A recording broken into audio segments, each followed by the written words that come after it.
kata emotion releasing process sudah tidak saya gunakan lagi. Karena secara neuroscience, istilah tadi nggak tepat. Halo semuanya, penasaran nggak sih gimana caranya trauma diproses dengan tuntas dan tanpa kambuh lagi? Apakah itu memungkinkan? Tapi di video ini juga saya mau bahas kalau teknik yang dulu saya bawa dan sering saya sebutkan, emotion releasing process, sudah tidak akan dikerjakan lagi per Januari 2025. Dan tidak akan ada webinar, seminar, semuanya sudah nggak ada lagi. Jadi kita akan ngobrolin kenapa, dan kalau penasaran, simak bumper dulu yuk.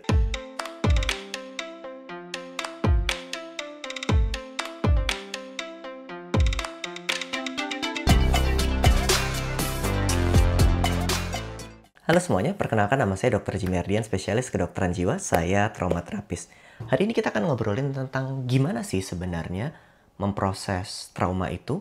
Apakah mungkin kalau trauma itu bisa tuntas, sembuh, nggak relapse kambuh lagi? Apakah mungkin? Bukankah itu sesuatu yang sangat sulit? Kita akan kenalan dulu sama beberapa hal. Jadi teman-teman, mungkin video ini akan sedikit membingungkan karena ada istilah-istilah tertentu, tapi hold on, pelan-pelan, boleh pause dulu, catat kalau perlu, biar nggak ketinggalan informasinya. Dan buat teman-teman yang penasaran juga tentang bagaimana trauma bekerja dan bagaimana menyembuhkan trauma, channel ini banyak bicara soal fenomena tersebut. Jadi boleh juga klik like, subscribe, dan bantu komen, biar makin semangat bikin kontennya. Kita kembali lagi. Apakah mungkin?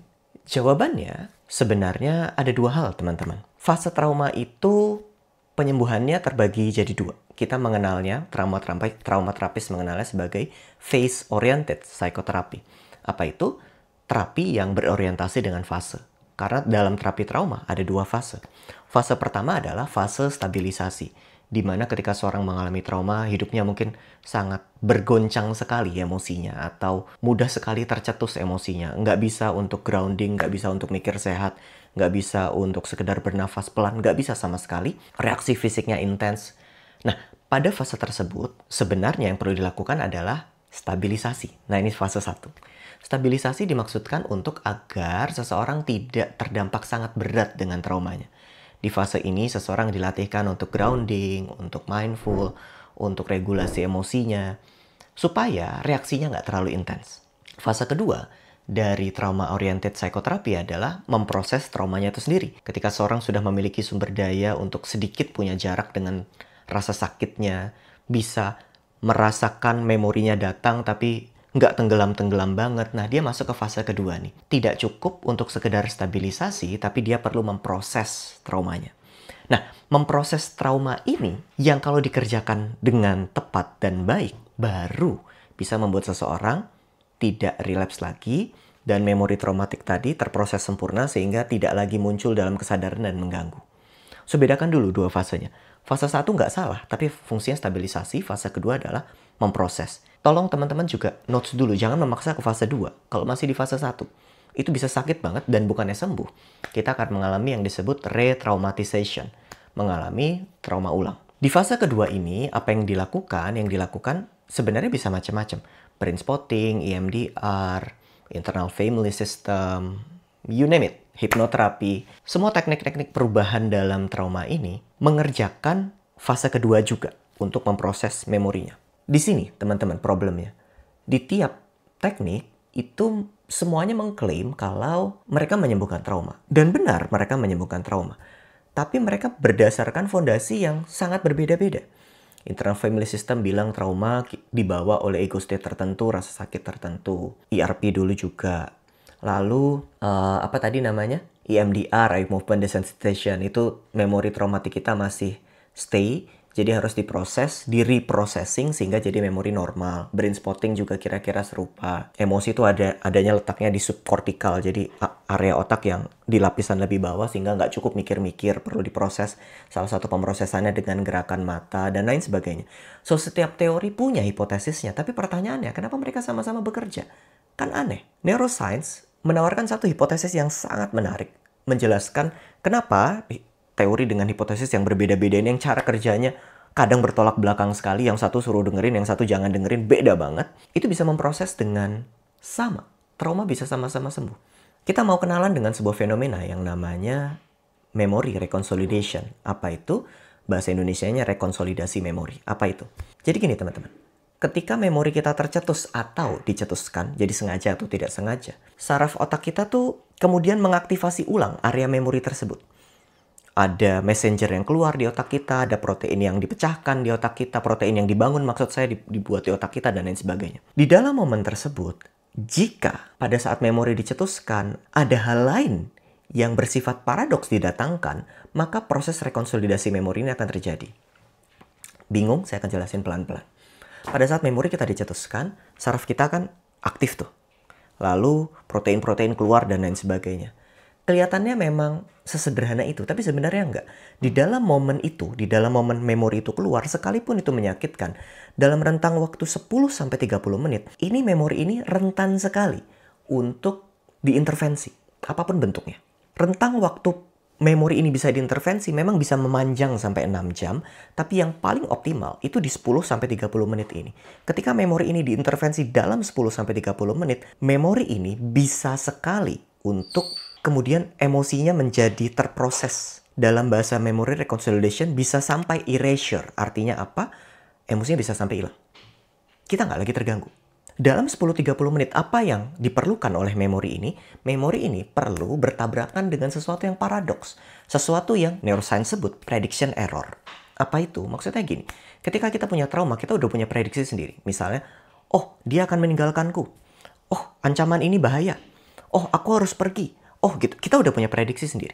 Ketika prediksi itu ditabrakkan dengan realita yang bertolak belakang, maka memorinya jadi kayak memperbaiki dirinya sendiri lagi. Apalagi kalau tabrakannya berulang, terus-menerus. Maka memori tadi akan semakin labil, dan kira-kira otak kita akan bilang kayak gini, kayaknya gue simpen salah deh. Yuk simpen yang baru, sehingga emosinya akan dilepaskan, nggak sesignifikan itu lagi.